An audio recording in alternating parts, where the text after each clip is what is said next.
Welcome to Networking RX, a podcast devoted to helping business professionals like you enhance your networking skills in order to become more proficient giving and receiving quality business referrals and improving the overall quality of your life and the lives of those around you. The Networking RX podcast is a production of AmSpirit Business Connections, an organization whose mission is to empower business success through networking. Welcome. This is Frank Agin, founder and president of AmSpirit Business Connections, and this is the Networking RX podcast. Today we have a guest day. For those who are not familiar, often I will share on this podcast ideas and insights, best practices for networking. Occasionally, however, we'll have a guest. Someone successful, someone interesting, someone who's building a business, someone who's using networking. We're going to talk about their business. We're going to talk about how they use networking. And we're going to talk about what they're looking for to enhance their personal and professional lives. Let me start by doing this. Let me drop a name. Robert Cialdini. Have you heard the name Robert Cialdini? Let me tell you about Robert. Actually, let's call him Dr. Cialdini. Dr. Robert Cialdini is a professor emeritus at Arizona State University. He is recognized worldwide as an authority on influence, using psychology to persuade people to do the things we'd like them to do. He is the author of 3 books that I'm aware of, probably others. His most recent one is called Persuasion, a revolutionary way to influence and persuade. He's also the author of a book called Yes, 50 Scientifically Proven Ways to Persuade. But his first book is titled Influence, the Psychology of Persuasion. Now, I don't have Dr. Robert Cialdini here today, but I've got the next best thing. I have Brian Ahearn.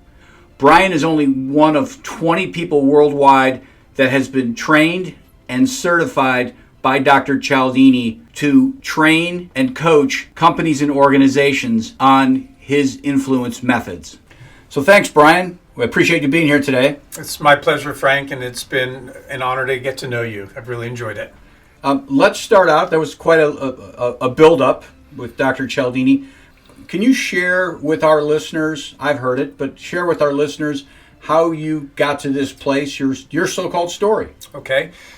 Well, when I worked for State Auto Insurance, I had been involved in sales training for quite some time, and a former coworker, somebody who had been in our department and was still with the company, was studying for her master's at Ohio State, and came down and gave a video to my boss and I, and it was Robert Cialdini presenting at Stanford. And he was talking about non-manipulative ways to move people to behavior, how to influence them. And as I watched the video, the light bulb came on for me. I thought, holy cow, this explains the underlying psychology of all the sales techniques, the sales training that we provide people. And I became fascinated by it. And I also appreciated his stance on ethics. I mean, he was very clear about non-manipulative ways to get people to do things. And being somebody who's analytic by nature, I really appreciated the science that he brought in. And I like to think I'm an ethical person too. And so I really appreciated the fact that he was talking about non-manipulative ways to get people to take action. Well, what ended up happening is I started to use that video in sales training. I would travel around to our offices, show the video, we would talk about the concepts. Well, I also signed up for Stanford's marketing. They had lots of other good material. And one day I got one of their marketing flyers, and it said in bold letters, it had Cialdini's picture, and right above it, it said, call it influence, persuasion, or even manipulation, right in the headline. And I couldn't believe that they actually said that, because he was so clear in that presentation about non-manipulative ways. So something in me felt compelled to address it. So I sent an email to Stanford, and I basically said this: I don't know anybody who wants to be manipulated, and I don't know anybody who wants to be known as a good manipulator. That one word cannot be helping your sales, but it really could be hurting.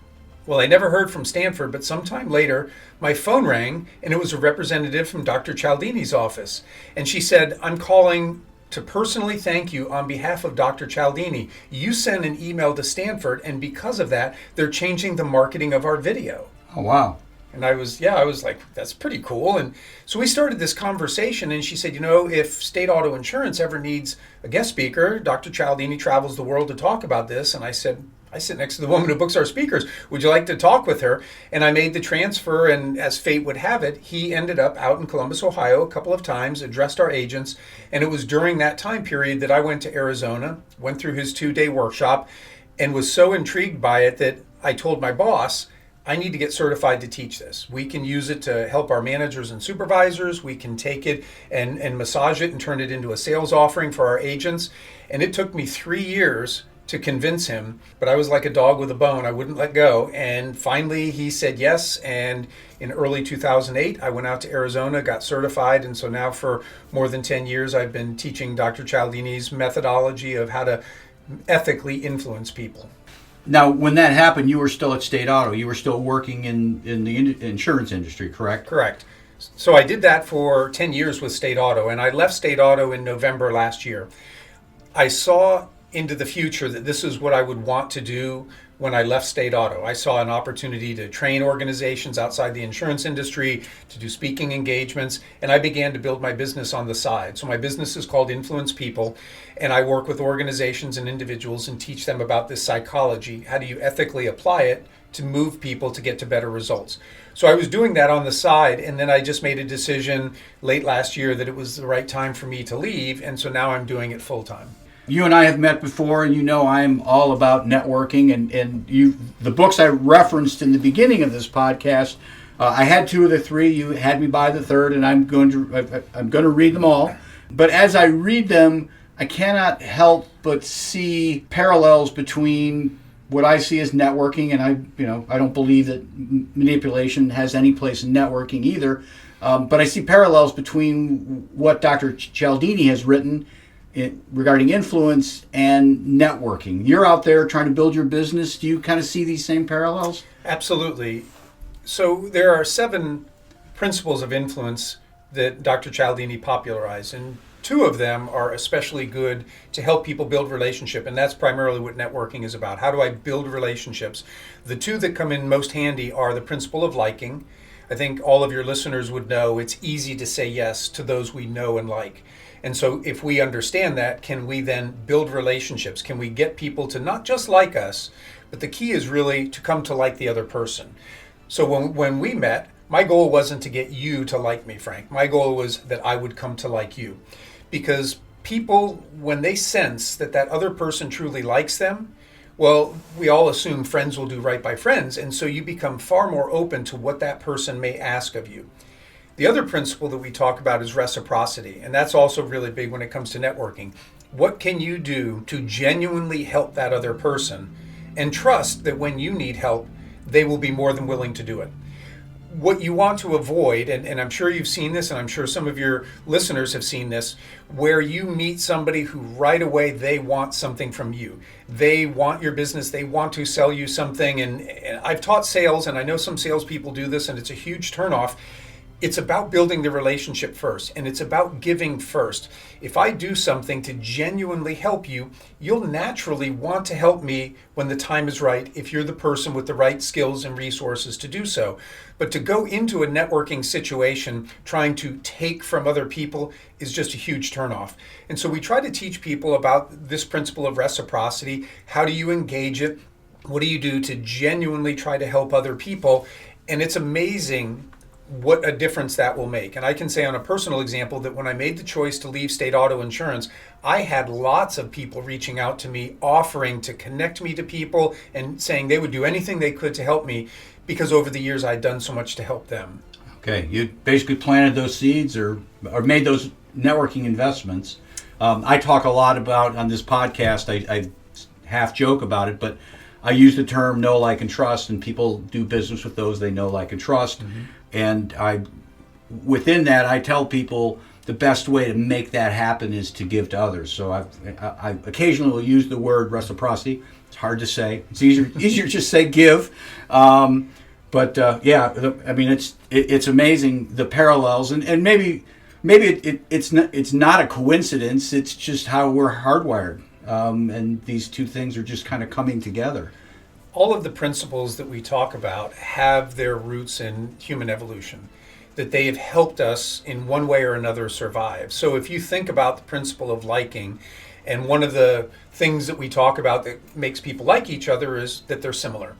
Well, if you go back tens of thousands of years, the more similar I would see you, the more readily I could accept you maybe into my tribe. You weren't a threat. But if you were very different, then you might be a threat. Even though we don't have to look at people as threats necessarily, it's still the psychology of the human being hasn't changed in the last 50,000 plus years. And so it is very natural for us to like somebody that we see as similar to ourselves. So, and reciprocity, if you think about going back over human evolution, if you help me and I help you, together we can get a lot more accomplished than trying to do everything on our own. So all of this goes into the subconscious that quite often people don't even realize why they're doing what they're doing, but it has its roots in our evolution. Early on, before we started recording, you were sharing with me a story about your experience on LinkedIn and connecting with actually a total stranger, and that's LinkedIn is just filled with total strangers. Yep. Well, I know some people have a philosophy on LinkedIn that they don't connect with people who they don't know, or they don't connect with people if they don't send a personalized message to say, hey, I read your blog and I want to connect with you. I don't take that stance because that is then me assuming that they know how to use LinkedIn effectively. And frankly, a lot of people don't. Right. So I get a lot of requests to connect and I accept them all. But I will then send it, if there's not a personal message, I will send a message back out to that person. So I might say, Frank, thanks for connecting with me. I'm curious, how did you come across my profile? And it's always interesting, the responses that I get. Quite often it's because I've done courses for LinkedIn and people took the course and they liked it.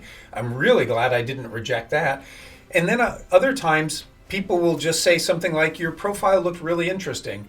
The story that you were referencing, a couple weeks ago, somebody connected with me.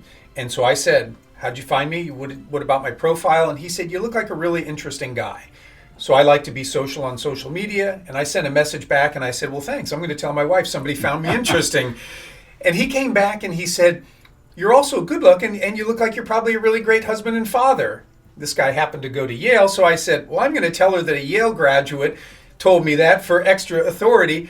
And we had this little banter going, and then all of a sudden he said, hey, do you speak at conferences? Because I'm going to be putting on this conference down in Austin, Texas in September. And I said, well, yes, I do. And it's not a done deal yet, Frank, but I know this. I probably wouldn't have got that opportunity if I hadn't been social and if I hadn't been engaging him. And they call it social media for a reason. We're supposed to be social. Right. And you never know. You just never, ever know who that person is and what it may lead to, or how you may ultimately help them in some way that changes the course of their life. Well, as you talk, I've done a couple episodes on small talk, and as you were talking, what it sounded to me like it was really just an electronic version of small talk. The two of you, it probably felt like the two of you were standing there talking to one another, and the conversation may have taken place over, it could have taken place over a couple of days or maybe in a few minutes, I don't know, but same sort of thing. Absolutely. And even if somebody comes back and says, well, I gotta be honest, you were just one of the people that said I should connect with, and I respond back to that and I go, you know what, today's your lucky day. Yeah. And again, we get a little banter going and you just never know where that is going to lead to. I had somebody today who reached out, and when I sent that message, he said, I took your course on persuasive selling and it was awesome. And he said all these nice things. And I said, well, maybe your organization will want to hire me one day. And he goes, I'm absolutely going to share this with them. Again, if I hadn't had that little banter, I might miss an opportunity. So it doesn't take very much if you structure your day the right way so you're not interrupting your day all the time. I generally try to do this first thing in the morning, hit all of the LinkedIn messaging, and then I can move on and do everything else through the rest of the day. Okay, that's good advice. That's really good advice, because I hear that from time to time. People don't do much with LinkedIn because it can seem like a trap to them, and that's do it in the morning, be done with it, and come back the next morning. Yeah, every morning, just maybe you make 7:30 to 8 o'clock the time where you're going to read what's on LinkedIn, you're going to look at any messages you've got, notifications, anything, and then close the app and move on. You know you're going to look at it the next morning, and if you get back to somebody the next day, that's pretty good on LinkedIn. Yeah, oh yeah, and they're okay with that. Well, this is a good lead-in. I always do this in the middle. I want to get at contact information, and then I want to kind of have you talk a little bit about the services you offer, the things you do with companies out there. So why don't you start with your contact information, and then we'll kind of dovetail into the things you do. Okay, my website is influencepeople influencepeople.biz. And my email address is Brian, Brian, Ahearn, Ahearn, at influencepeople.biz. So if you go out to the website, you will see lots of videos. You'll learn a lot about me. I've been blogging weekly for the last 10 years, so you could put in a keyword, business, sales, leadership, parenting, and learn how this psychology applies in those different realms. I've been guests on podcasts, so I have links to all of those, so I'll be adding yours. And there's just a lot of information where people can learn more about this. As far as contacting me, I've already said on LinkedIn, I'm not going to reject you. If you don't put a personal message, you're going to get something coming back saying, how'd you find me? So I'm happy to connect with any of your listeners on LinkedIn. As far as the services that I offer, what I do is really 4 things. I do a lot of keynotes to teach people a little bit about the psychology. I have workshops that range anywhere from a half day to 2 days.